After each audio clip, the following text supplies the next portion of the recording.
তো hello guys, কি অবস্থা আপনাদের? আশা করি সবাই অনেক ভালো আছেন। আপনাদের দোয়া ভালো আছে, আমিও অনেকটা ভালো আছি। তো এখন আমি আছি কুয়াকাটার কুয়ো ও বৌদ্ধ মন্দির দেখতে ও 200 বছরের পুরনো জাহাজ দেখতে, যেটি 0 পয়েন্ট থেকে 2 মিনিটের হাঁটার পথ। এখানে প্রবেশ করতে হলে টিকিট কাটতে হবে, আর টিকিটের মূল্য জন প্রতি 20 টাকা।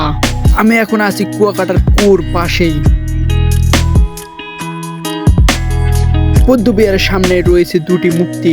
এগুলো হচ্ছে চুলুনচুতি দেবীর মূর্তি। রাখাইনদের ধর্ম বিশ্বাসে এই দুটি মূর্তি হলো মন্দিরের রক্ষাকর্তা।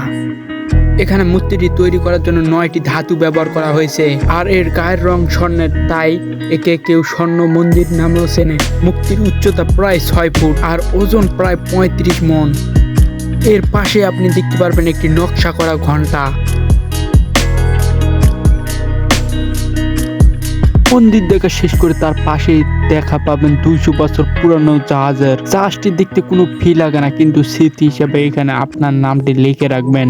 এই জাহাজের লম্বা হলো 72 ফুট আর এই জাহাজের ওজন হলো 90 টন। আগের দিনে এই জাহাজে চলে রাজা বাদশারা এক দেশ থেকে অন্য দেশে যাইতো, সেজন্য এর নাম হয়েছে পালতোলা জাহাজ। কেউ কেউ বলে সাধু সওদাগর, কেউ কেউ বলে চাঁদ সওদাগর এই জাহাজের মালিক। আর এই জাহাজটি পাওয়া গেছে এখান থেকে 3 কিলোমিটার দূরে ঝাউবনে। তো আজকের মতো এই পর্যন্ত, খোদা হাফেজ।